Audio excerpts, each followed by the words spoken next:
On va s'arrêter maintenant sur une histoire qui sans doute n'est pas très grave, mais disons qu'elle a légitimement accroché l'oreille de beaucoup de monde. Il s'agit d'un clip qui a été réalisé par de jeunes gamins de Sarcelles qui se sont baptisés les Sarcellites ou les Sarcellites, je sais pas comment on prononce. Donc Sarcelles, c'est dans le Val d'Oise, au nord de Paris. On va voir un extrait tout de suite. On parle de gamins de moins de 15 ans, vous allez le constater tout de suite.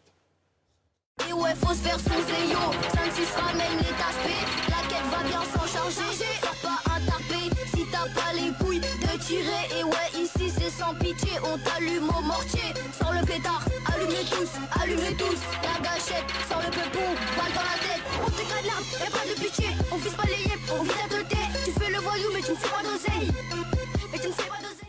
Bonsoir Fix. Bonsoir. Vous êtes vous-même rappeur et vous êtes militant de Résus, qui est un mouvement de banlieue qui se fait de plus en plus entendre. Je voulais savoir si ça vous fait à vous le même effet qu'à nous, c'est-à-dire on est un peu inquiet quand on voit ça, quoi. Bien entendu, l'âge que j'ai, bien entendu que je suis inquiet de voir une certaine dérive issue de nos quartiers. C'est des jeunes qui sont très très jeunes, mais ça reste des jeunes. Donc ce sont des enfants qui, pour la plupart, je pense, ils ont entre 8 et 12, 13 ans. Et à cet âge-là, personne n'était irréprochable. Oui. Donc voilà. Donc c'est pour ça que j'ai dit d'entrée que c'était pas forcément une histoire Voilà, tout à fait. Extrêmement grave. Vous connaissez bien le rap. Quels Oui. sont les codes qu'ils reproduisent là? Alors ça, c'est les codes de notre époque. Moi, je viens d'une autre époque où les codes n'étaient pas tout à fait les mêmes. C'est-à-dire que nous, il y avait du fond, de la forme. C'était les codes du hip-hop qu'on disait peace, love et unity. Paix, amour, unité. Aujourd'hui, on est tombé dans un système hyper capitaliste. Et ces gamins-là, ils vivent... c'est le produit de leur quotidien. C'est le rap américain. C'est le rap américain. Nous-mêmes, on l'a mimé quand on était plus jeunes. Sauf qu'il y avait d'autres valeurs qui étaient mises en avant.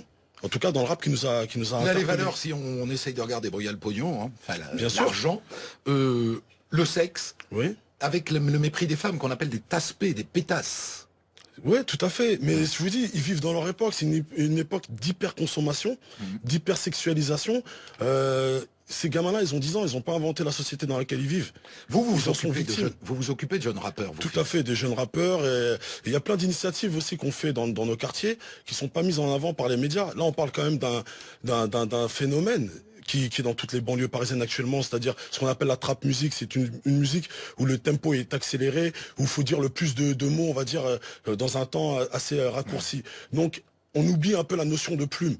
Chose qui était très importante pour ma génération. Mais il faut pas oublier une chose, ces gamins-là, ils sont en train d'imiter des gens qui, eux, ont tribune dans vos émissions, dans les médias, qui sont vus un peu partout, même dans les plus gros sites hip-hop. Et voilà, ces gamins, ils sont dans l'imitation, ni plus ni moins. Et il y a quelque chose d'intéressant parce qu'Antoine Paulet, qui est notre journaliste qui est allé sur place aujourd'hui, dont on verra sans doute le sujet sur BFM TV demain matin, disait que en fait, pour eux, l'enjeu, c'était de faire des clics sur YouTube. Tout à fait. On est dans la génération du buzz. C'est des enfants. Ce qu'il faut faire, c'est développer les ateliers d'écriture, pardon. Faut renvoyer de l'éducation dans nos quartiers.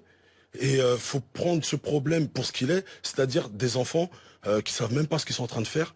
Et j'en reviens même à l'apologie du terrorisme du petit gamin Ahmed qui a 8 ans. À cet âge-là, il faut leur parler. Il faut les écouter surtout. Il faut les écouter. Pourquoi t'as fait ça? Quel est le clip? Quel artiste t'inspire ce genre de choses Et du coup, ça me fait penser que peut-être le problème, c'est pas les gamins, c'est l'adulte qui leur a fourni les moyens de réaliser ce clip. Bien sûr. Parce qu'on voit bien que c'est pas un clip amateur. C'est pas un clip amateur, mais en même temps, aujourd'hui, tout le monde peut faire un clip avec son téléphone ou avec l'accès à la culture. Il est différent aujourd'hui. Avec Internet, vous faites votre clip dans la journée. Vous écrivez votre texte le matin, vous faites votre clip dans la journée. Dans ma génération, avant de se prétendre rappeur, on a mis du temps. Avant de se prétendre artiste, on en a mis encore plus. Mais il y a des très très bons artistes dans le rap français qu'on met jamais en avant. Il y a des jeunes de leur âge qui sont dans des ateliers d'écriture ou qui écrivent des choses très intéressantes. Il faut aussi les mettre en avant, sans cautionner ce qui s'est passé dans ce clip-là. C'est intéressant le mot qui revient chez vous d'atelier d'écriture, parce que ceux qui connaissent pas le rap, en gros les plus vieux, qui connaissent mal le rap, ont souvent tendance à considérer que c'est écrit avec les pieds. Mais les plus vieux, de quoi on parle? Parce qu'aujourd'hui, moi j'ai... 2 mois, vous pouvez dire, allez. Non, mais vous savez, le rap, il a plus de 30 ans maintenant. Donc ceux qu'on va estimer comme les plus vieux d'une cinquantaine d'années, c'est des gens qui ont écouté les NTM quand ils étaient à la fac, ou Africa Bombata pour ceux qui connaissent le rap américain.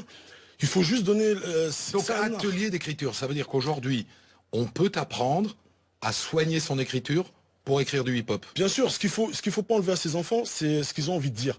Maintenant, il faut trouver une manière de le dire sans forcément rentrer dans une violence et dans l'hypersexualisation. Faut leur donner les outils pour qu'ils puissent apprendre et transmettre pour plus tard.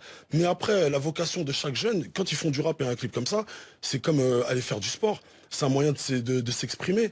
Alors on peut ne pas être d'accord avec la manière de s'exprimer de ces gamins, mais ça reste des enfants. Ça reste des enfants à qui il faut expliquer les choses. Donc là, bien sûr, c'est aussi de notre responsabilité des acteurs associatifs et tout. Mais nous, on essaie de mettre en avant nos actions. Simplement, on nous bloque. On nous bloque parce qu'en vérité, on a l'impression que plus on essaie de rendre le discours intelligent, plus ça ne fonctionne pas, les majors n'en veulent pas et tout, parce que voilà, on est dans l'hyperconsommation. C'est la génération télé-réalité. Ni plus ni moins, c'est la génération de toutes ces émissions à Ibiza ou je ne sais quoi. Voilà, eux c'est pas Ibiza, c'est dans leur quartier, c'est en bas du quartier. Les billets, à cet âge-là, on n'a pas autant de billets dans les quartiers en France. Et à un moment donné, je crois, ça parle de voitures et tout ça, c'est de la fiction. C'est des enfants. Ils ont même pas le permis pour conduire un scooter. Voilà, c'est des enfants. Faut recadrer le débat sur leur âge et ça reste des enfants. Merci Fix. Merci beaucoup d'être venu là.